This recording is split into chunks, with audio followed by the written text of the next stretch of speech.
નમસ્કાર ખેડૂત મિત્રો, આજે આપણે મહારાષ્ટ્રની અંદર આપણે સોયાબીનનું પ્લોટિંગ જે આપીએ છીએ ત્યાં આપણે જોવા માટે આવ્યા છીએ.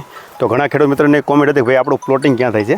તો આજે હું જે મહારાષ્ટ્રની વિઝિટ હતો તો કીધું હાલો આપણે જ્યાં પ્લોટિંગ થાય છે ત્યાં આપણે આટો મારવી. તો અહીંયાના ખેડૂત છે, સૌ પ્રથમ આપણે એની પાસે અભિપ્રાય લેશું. आपका सबसे पहले आपका नाम बताइए.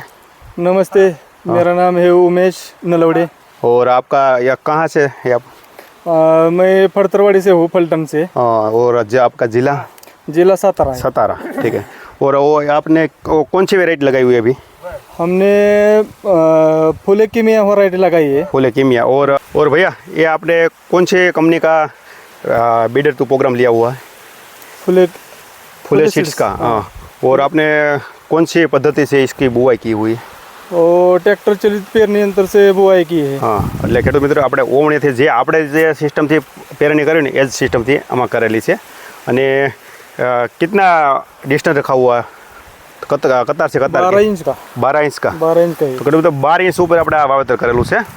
અને इसका सीड रेट कितना रखा था आपने एक एकड़ में? एक एकड़ में 25 किलो. 25 किलो. એટલે ખેડૂત મિત્રો આપણા 16 ગુઠ્ઠાના વીઘે આપણે 10 કિલોનું આમાં વાવેતર કરેલું છે.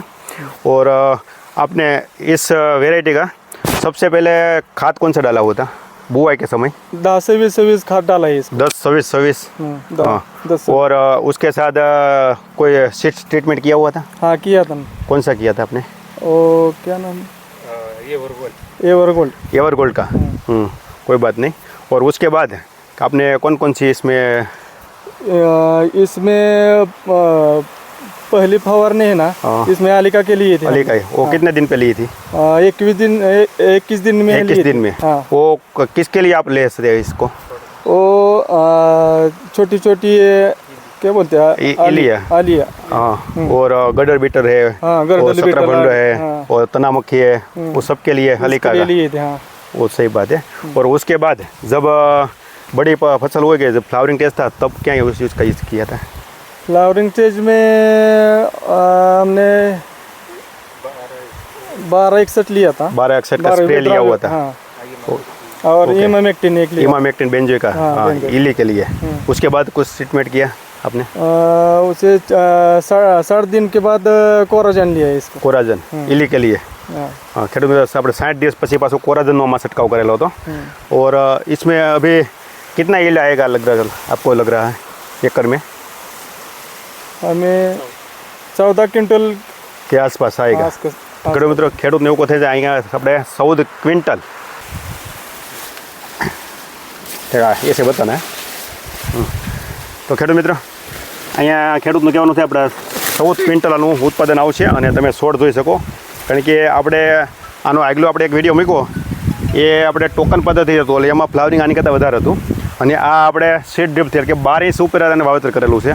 તમે જોઈ શકો કે જેટલું આપણે ઘાટું વાવેતર કર્યું એટલું ફ્લાવરિંગ આમાં ઘટ્યું થોડુંક, પણ એ માટે છોડ ઝાઝા સંખ્યા થઈ જતી હોય છે, એટલે ઉત્પાદન સરખું આવતું હોય છે. તો ખેડૂતનું કહેવાનું થાય છે કે આપણે આમાં 14 ક્વિન્ટલ એટલે કે 70 મણ એટલે કે 2.5 વીઘાની અંદર, એટલે આપણા 16 ગુઠ્ઠાના વીઘે આપણે 25 મણની આજુબાજુ ઉત્પાદન આવશે એવું ખેડૂતનું કહેવાનું થાય છે.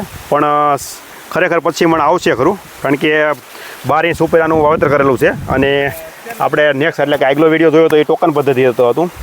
તો અહીંયા આ રીતે બધે સોયાબીનનું મેન્ટેન કરતા હોય છે. અને તમે જોઈ શકો કે એક પણ સિંગની અંદર આમાં પણ ક્યાંય ડાઘ નથી પડ્યો. અને આપણે શું હોય છે ખેડૂત મિત્રો, ગુજરાતમાં જે સિંગ રહે એમાં નકરા ટપકાનો ડાઘ પડી જતા હોય છે. તો આમાં તમે જોઈ શકો ક્યાંય ડાઘ પણ નથી પડ્યા.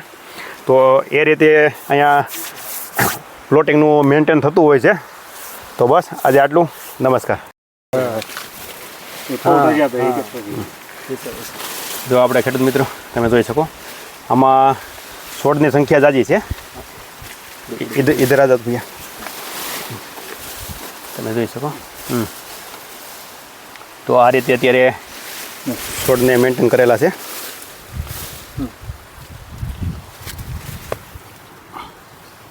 આ ફૂલે